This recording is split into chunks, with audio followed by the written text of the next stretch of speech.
Okay. All right, ladies and gentlemen, I am thrilled to be here. Really, I haven't done a presentation in a long time. I used to present with educational technology way back in the days before I was retired, and I've done a few of these Beaver presentations since I moved to New Hampshire. So, back in 2009, my wife and I moved up to New Hampshire because my wife always said to me, you work online, you work around the country. She said, the day our daughter gets pregnant, we put the house on the market. So in 2009, came up here to be by our grandson. And we settled in Sherwood Glen, which is a condominium community, 80 units, and it abuts 33 acres of conservation land. Now, we own the conservation land in the condominium, and we're responsible for taking care of it. I found out a lot about conservation land once we got the Beavers and we had our problems with them and we had to do things. We had to find out what we could do and what we couldn't do. And we found out that the way the easement was written and everything, we had a lot of latitude what we could do. Matter of fact, they wrote it so that we could do any kind of forestry or any kind of agriculture that they call exemplary. So technically, if the world, we get hit by a comet or anything, we could start farming on that land if we wanted to. And back here, we have two ponds. This is the upper pond. This is the lower pond. Over here, we have a little bitty dam. It's only about 300 feet long. So it's quite a structure. And then we have a road that goes back here and goes back to the woods up here where we have our leach fields. That road is very important to us because underneath that is where all our sewage lines run. So if that road washes out and it goes away, we have some big problems. So I moved up here and there's our pond, the dam, and we have 4 large culvert pipes that go underneath the road. And when we came up, the Beavers saw those culvert pipes that looked like this, which were fine during that time. But if you remember the winter of 2010, that was a very cold and very snowy winter. Not anything like we had 2 years ago, but it was cold and snowy. And in April, we had a tremendous amount of runoff. And as a result of that runoff, we had water coming over the dam and filling in the space between the culvert and the dam. And what you saw there, the culvert pipes, they had no problems handling that flow, but they did have problems once the Beavers got to them. So this is what we saw, and then it began the battle. Right. We were doing this almost on a daily basis. So we decided, what are we going to do? We had a meeting. People were saying, get rid of them. We don't. But we fortunately, in a community of that size, you have enough people who know a little bit about nature. And we said, no, we don't want to get rid of them. We want to find a solution because beavers are important. We want to find out how we can coexist with them. There's where some of my expertise came in. My expertise does not lie in nature and conservation and things like that. My expertise is in technology. I used to work with schools to help them integrate technology into the curriculum and use it the way technology should be used. And I'll go a little side trip here. When technology first came in, people used it. Oh, great, look at these. We put up these worksheets, we do this, we that. No. It's like that's the worst thing in the world you can do. You don't use technology to do something that you can do just as easily without it. You use technology to do things that you couldn't do before, like get in touch with experts, real people. So when I was working with kids and teachers, we had them working with scientists in Los Alamos and people around the world. I had kids who were working with authors in Congress to get areas declared as National Historic Sites, and all kinds of things where kids can make a difference with technology. So I put that to work, and I went online and I started doing some searching about coexisting with beavers. And there's a lot of information online. All you have to do is look for it if you want it. And a couple of the places that really hit me were a place called Worth a Dam and beaversolutions.com. So Worth a Dam is run by Heidi out in California, and she really changed the culture of an entire city out there because they have they have beavers in an urban setting. And, you know, beavers in the middle of a city, you know, people tend not to like. Well, she got them to coexist with that, and that was fantastic. So Heidi was a tremendous resource. And then over here, Beaver Solutions, that's run by Mike Callahan. Now, Mike Callahan is fantastic. He makes his living installing solutions to live and coexist with beavers, right? But he will share his expertise freely. And I'll tell you a little bit later what he did for us. And I know he will do the same for others, and I will, pay it forward and help the way Mike did also. But he also invited me to join the Beaver forum on Facebook. Now, we tend to think about Facebook, with kids and getting in trouble and everything, but Facebook is is a fantastic resource for lots of other things too. It has tremendous value. And this forum allowed me to get in touch with Heidi and Mike and all of the other people who were on there and discuss what I had. I take pictures. I showed them what we had. We went back and forth. And one of the things I learned as I'm doing it, we learned that beavers are a keystone species.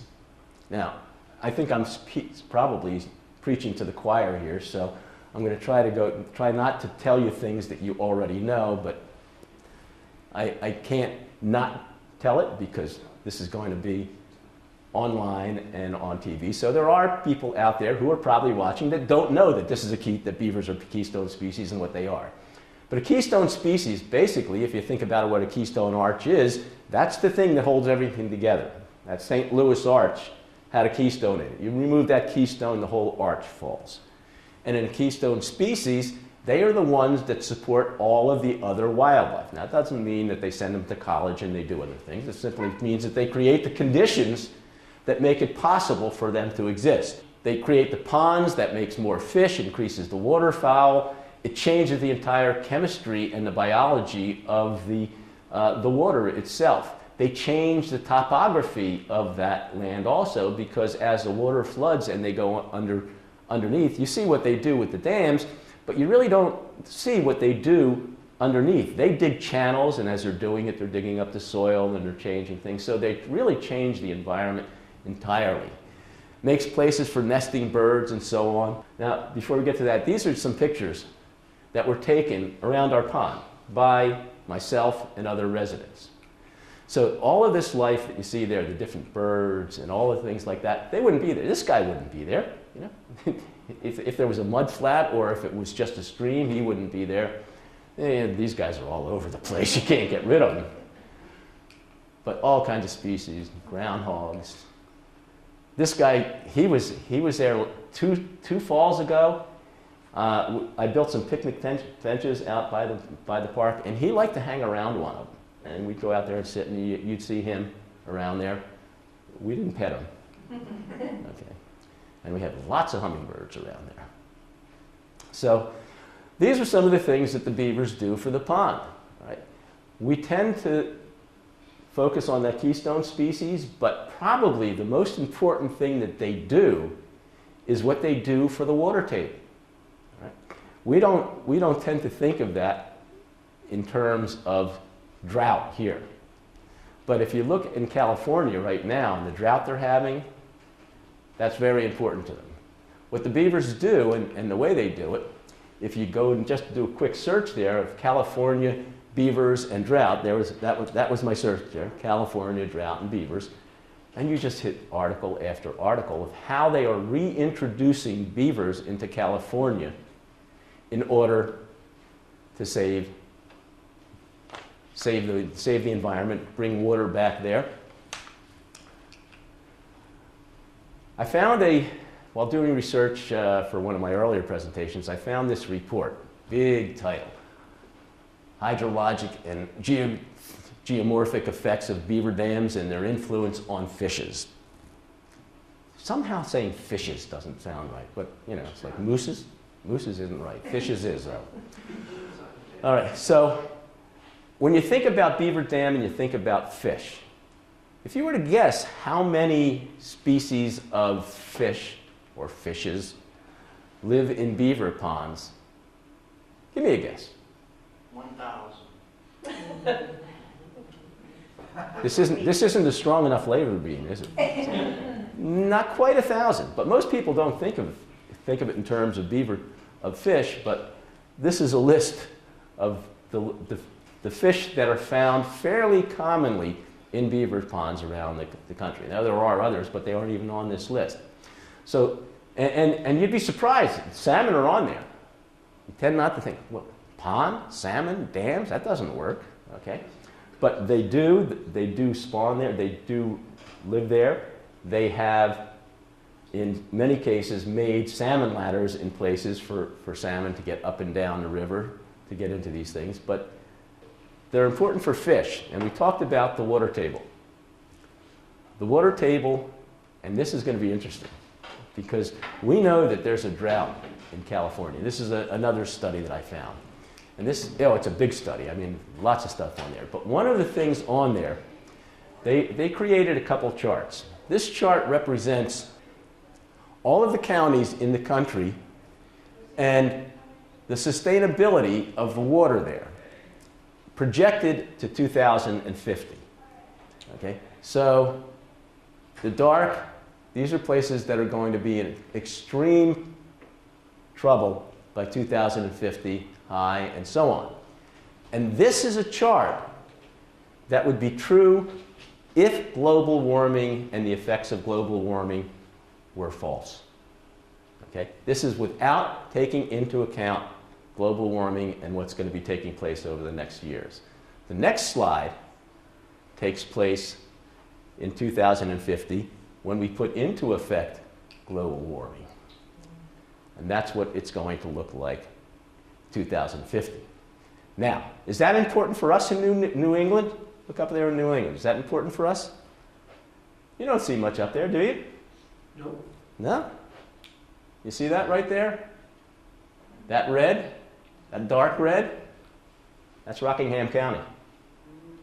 Okay? So we know right now, today, how drought is affecting us, right? 2050, there's going to be a lot more red there. I think they may have underestimated what they have here. We have, I just read an article today, what is it, Hooksett schools are opening their showers to people whose wells have gone dry and allowing to shower there. So we're having problems right now. It's not anywhere near 2050. And beavers help mediate that. And how do they help mediate? What do they do? This is what most of the country looked like. Back before we settled here, before Columbus and we settled in this country, just about every stream in the country had beavers on it. And this is what a typical countryside would look like. Now, if you remove dams, and what happened when they overtrapped the beavers, when they found out they made nice hats and stuff. And I saw a movie. What was the name of the movie? I saw it the other night. It was, I was watching a presentation or something, and they were talking about the worst movie ever made. And, Heaven's Gate, that was the name of the movie, back in 1980, something like that. It was supposed to be this ultimate Western and everything, about people from East Coast, Harvard, who went to the West and so on and settled out there. And it just became this, it was supposed to be like an hour and a half. It wound up as a 3-hour movie and so on. But they had one scene in it when they showed a graduation there, And I watched as hundreds and hundreds and hundreds of graduates were walking in with beaver hats, beaver top hats on. And I said, oh my God. That one, I said, now we have another reason why it's one of the worst movies in the world. But before that, once they started getting rid of all the beavers and the dams went, what happens is before that dam was there, that was a stream. And if you have a slow-moving stream, that's one thing. But every winter, you get runoff, and you get a fast-moving stream. And if you have a fast-moving stream and you have nothing to slow it down, what you wind up with over time is something that looks like this. And this is what we have a lot of out in the West. I saw a lot of this out in New Mexico when I went out there, too. Not that New Mexico was ever that green, but you see the effects of it when you have fast-running water. When the water table was up here, a fast-moving stream was not really a problem, but as it goes down and the roots can't get water, the plant life on the surface dies. And now you have some real problems. So, how do beavers mediate this? What do beavers do to improve the soil? Well, what happens is this. Here we have the dam cut. The dam is back up again, and eventually the beavers will leave. Now, beavers are migratory, and if they eat all of the food in the area, they move on to another place. So if they've cleared off all of the trees, they'll move on to another place. Right? Now, this is what we see here. They've cleaned off most of the trees that are there, and they're leaving, and the dam is going. And we have some more cutting, and so on. Now what happens, they'll come back in over time, they'll build, it'll widen out, slow it down, and so on. And you notice what's happening here? I'll go back here for a minute. See where the water table is down here? When the dam comes in, it begins building, sediment builds up. The water table, new pointer I have to get used to it. The water table begins to rise. It was down here before. So all of this takes place over many years. You know, it's not going to rebuild the stuff that carved down there very, very quickly. It's not going to rebuild it overnight, but it takes time. Right? Again, the process keeps going. The dams go. Next dams come in. The water table now is up here. And pretty soon, the beavers have restored it to a stable wetlands. All right. Now, every once in a while, man has come in and we have conflict. Interesting thing about this particular conflict, it wasn't the work of the beavers that did what you see here. It was the stupidity of man that did what you see here. They breached the dam. When they breached the dam, the water didn't flow in the direction they thought it was going to flow. And we wound up getting this. So what are good solutions? All right. Well, we can breach dams, but you see what happens when you do that. That can be dangerous. In many cases, it can be. In many cases, it's also illegal. Okay. We can relocate them, but relocation is difficult. In many cases, again, it's illegal. Trapping is a solution that's not economical, and obviously, it's not humane. And it's not efficient. Okay? We'll show you how these solutions are much better solutions. And if you're going to be talking to municipalities, when you talk about the bottom line and you talk about cost and you talk about labor, that's going to be what's really going to make impact on people in municipalities. If you say, if you go in there and trap, it's going to cost you a lot more in time, effort, and money than it would if you just put in some solutions and left them alone and let the wildlife come back and everybody benefits. All right. So trapping was a historical approach, but you lose all the benefits of the beavers. It's short term. Show you some statistics in a little while that shows you why trapping is not effective.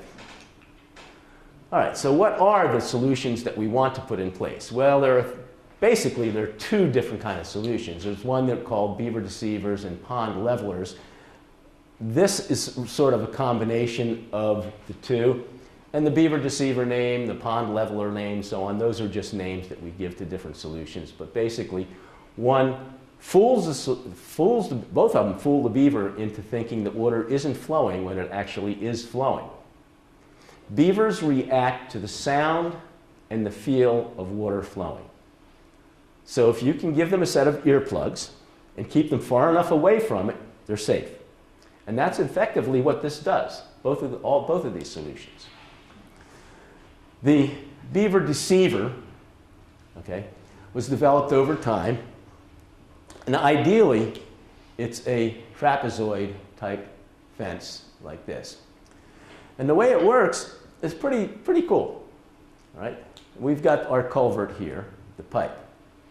And if that fence wasn't in place, the water would flow through there. They would either hear it or feel it, and they would dam it. Okay? They see it, they feel it, they dam it. So what we do is you put up a fence like this, and you look at this and you say, well, they're still going to see it. They're still going to feel it. Yeah. And that's intentionally what they do. The idea is they will see and feel it here. So they will begin to dam here. And they'll do the same thing on the other side. Okay. But as they move further and further away, now they don't feel it, and they don't hear it, and they stop damming. They're happy. They said, we did it, we clogged it, we defeated them. And the people are happy saying, yeah, you didn't. Okay? But believe me, I'll tell you the truth, you have to maintain it, you have to watch it, because they are, and they will, they'll try to get underneath it and so on. You have to put a floor on there, you just can't put it there. That bottom has to be steel cage also. And this is what one looks like. All right? This is what one looks like in action. Now I'll show you ours in a little while. We don't have a trapezoid fence, and I figured I think we may have some problems here, but as it turned out, it worked out actually better than we thought, better than this, for I don't know for what reason, but we'll figure it out. In all cases, you can't make a trapezoid shape, and you have to work with the terrain. The next one is a flexible pond leveler. Okay? The way this one works is it works with the principle of water seeks its own level. So we see up here, this is the level of the pond. So water works its way into this cage, up through here, and it's at the level of the pond, and it will flow out. Now if the pond drops, the flow stops. If the pond rises, the flow will increase. All right? And you might say, well, don't they feel it? Don't they feel it on the other side? Well, if it's done right, and if you do it right, first of all, you're not going to have a tremendous flow. Because the only time you're going to get flow is when you have runoff in the spring or a heavy rain. And that's usually slow enough and slow enough that they don't even hear it. And even if they did hear it, generally, when that happens, there are enough other places on the dam where those same things are happening that'll take care of it, because we camouflage this. And I think we'll have time. I'll show you a time-lapse video of an installation that Mike did on our property. And you'll see what we did. It was funny because we camouflaged it when it was done. Built this little tent on the top of the dam. Residents were coming to me in the next couple days who didn't even know that we did this. You know, people don't always follow what goes on at board meetings and things like that. And they didn't even know that we had done this. And people said, did you see what the Beavers did? They built it? I said, no, they didn't do that. So this is what the pond leveler looks like as it is getting ready to be installed. When Mike comes in, literally he comes in with sheets of 4 by 8 steel, 6 gauge, I think it's 6 gauge steel, and then he bends them into shape, cuts them, and fastens everything together, builds in a pipe, double-walled pipe, and then puts the cage on 2 pontoons to help float it out into position. There's Mike, he's floated this one out into position. He's removed the first pontoon from the back, and he's going to remove the other pontoon. When he does that, it sinks down to the bottom, and it's in shape. Then he has to reach the dam to set the level that you want of the pond. And this is one of the things that we did differently. Right?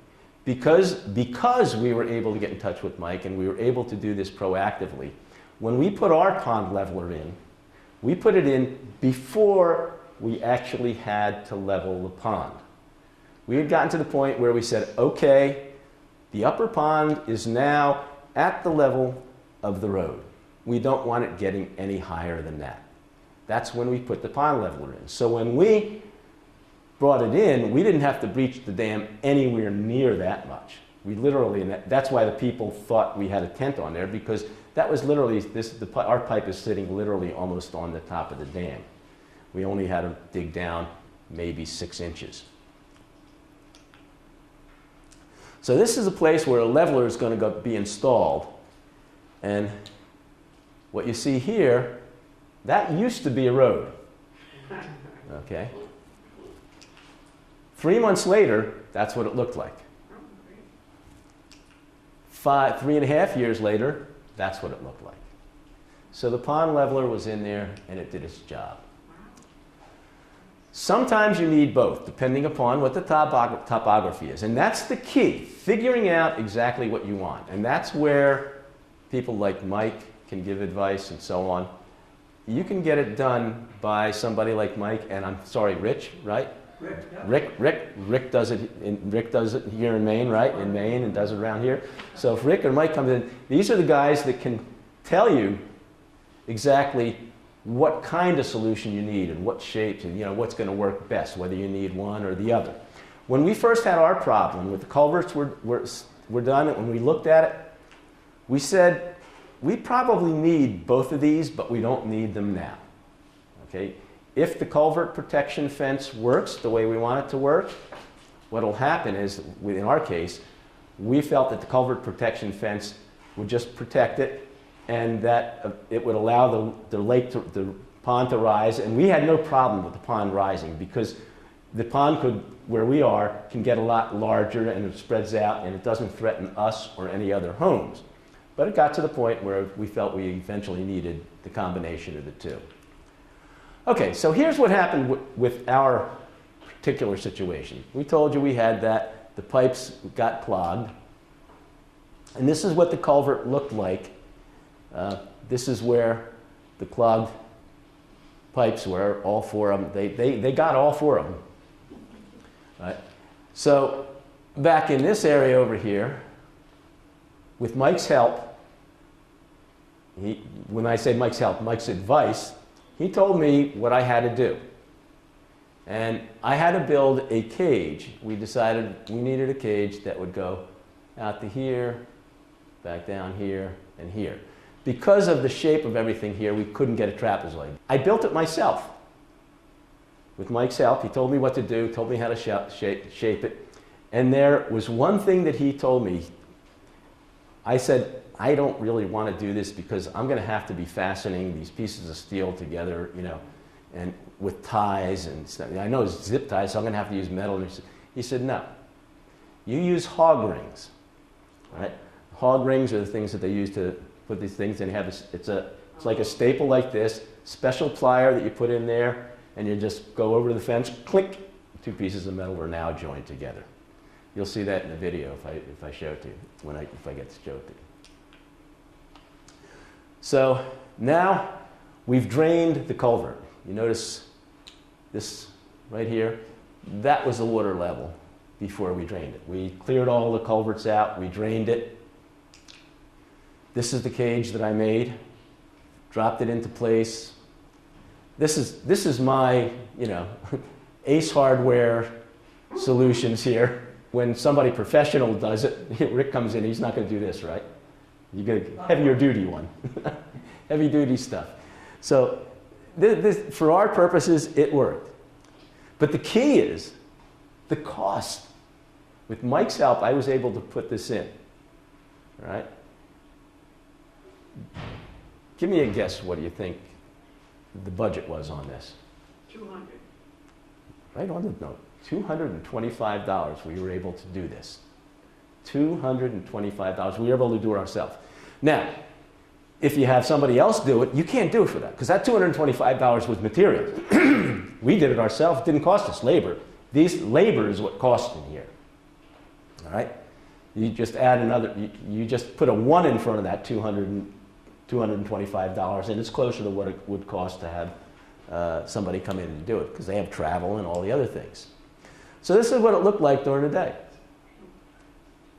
And I said, this worked out well, because we figured, okay, they're going to dam along the sides here and so on. And so they didn't. For whatever reason, we never had enough flow in that area for them to dam it. But on the outflow side, they would try. Okay? That wasn't very successful. Actually, what you're looking like here, I put this up. We put the cage in place in 2010. I put this up in 2012, I think. Because we went 2 years. They weren't able to do anything there. But eventually they started getting smart enough that they got in there and did things. But what they do is they would go in at night and they would clog things up. And I have some videos of them doing it. They'd clog it up, they'd leave, they'd go to sleep in the night, and water would come through and wash away their work. Because they couldn't effectively clog them from that side. But even so, we didn't want, even so, a couple times this summer we didn't want to have to go in there and clean out the stuff, so we put it in there. And that worked. That worked from 2010 to 2015. We didn't have to do anything. We maybe had 2 or 3 hours of maintenance during the year that we had to do. So Mike and Skip Lyle, who's the inventor of most of these things, have done studies over time of all of their installations, and they find out that culvert protection fences are about 96% effective over a 7-year period that they studied it. And the sample size, 200. Fence and pipe combinations, even better, 99% effective over that time. All right? And the pond leveler themselves aren't quite as effective in some cases, but most of the failures are due because new dams are built somewhere else, or there's a high flow issue somewhere along the line. But even that's a bigger one. So they do fail sometimes. Average cost, Mike's estimates of the average cost there. You can see culvert protection fence, $1,250. Ours costs $250. So most people, for culvert protection, you can get the assistance you need to do it yourself in many cases. The pond leveler devices, they're more complicated to build. I felt confident that I could build what with Mike's help, that we could do the same thing, but I said to my board, I said, look, I'm 72 years old. I built the other one, and it wiped me out. The culvert protection fence nearly wiped me out, and this is a bigger job, has a lot more complicated things to do. And besides which, I don't swim very well, and in order to do it, you got to get into the water, and I don't know how deep it is out there, so let's bring in Mike. So we brought in Mike to do it. Price-wise, you can see nuisance trapping is about $1,000. The key here is that that's going to be done year after year. This is going to be done once. So the savings are tremendous. And if we take a look at it, here's the trapping versus flow control. All right? It speaks for itself. Even in a 6-month period, a lot of trapping fails, people come back. Beavers are, as I said, are migratory. They're also self-limiting in their population. People say, oh my God, the beavers are going to overpopulate. No, they're not going to overpopulate. Okay? They're smart. They're not like us. You know, our kids go off to college and they come back and live with us. Beavers don't allow that. Okay? Beavers don't allow that. After about at the end of the second year, leave, junior, go find your own place. And they will travel up to 50 miles But that's where a lot of the mortality comes in, because they have to deal with predators and things like that. And even if they do find another location, okay, they're still going to be vulnerable. So that's why people said, get rid of them. I said, well, guess what, guys? In 2006, when the builder built this place, before there was any around, he got rid of them. These beavers didn't just appear magically. They came from somewhere else. So if you get rid of them, yeah, they won't come back, but somebody else may. Another beaver will migrate. They'll find it. It's like putting on a vacancy sign, at the hotel. Come on, beavers, come on in. Virginia. I've found this study, and if this is a link that I created to it, because the link to the actual study is about this long, but I took it and I created a short link on my website. So if you go to this website, and also I'll give you my email address at the end. If you have any questions, you want any help to do anything like that, feel free to call me, to contact me, and I'll help you out. Links to this, I'll give you links to this presentation, links to videos, whatever you need. All right, but take a look at it. In Virginia, they estimated the beaver management, they were spending in 14 different sites. When I say 14 different sites, that's not just 14 different flow control devices. Some of them had 3, 4, or even 5 devices in some of these big areas. But they went for it big time, because they were convinced. And they found out that it was costing them about $155,000, almost $156,000 a year. And they found out with flow control devices, it was costing them about $44,000 a year. And then repair with damage, repair with flow devices. So total cost annually, it was costing them over $300,000 to deal with the beavers annually. Now, whoops, now that's down to $44,000 a year. That's a huge savings. When you can show people these kind of statistics, it goes a long way to helping.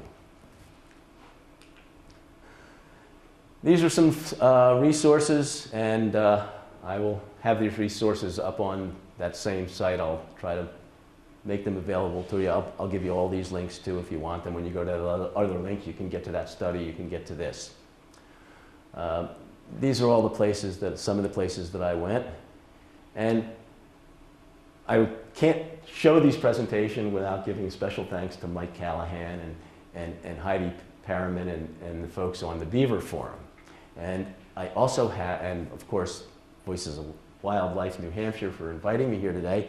But I have one more thing that I have to say, because as I said, Heidi was one of the people that I communicate with a lot online. And today it's Heidi's birthday, so we got a happy birthday, Heidi. Did I spell it right? Because I did this beforehand, yeah. Okay. How old is she? So, I don't know, I wouldn't ask, and if I give her your name, you better move. Okay, so that's it, folks. I thank you for your time and your attention, and I will entertain any questions you have.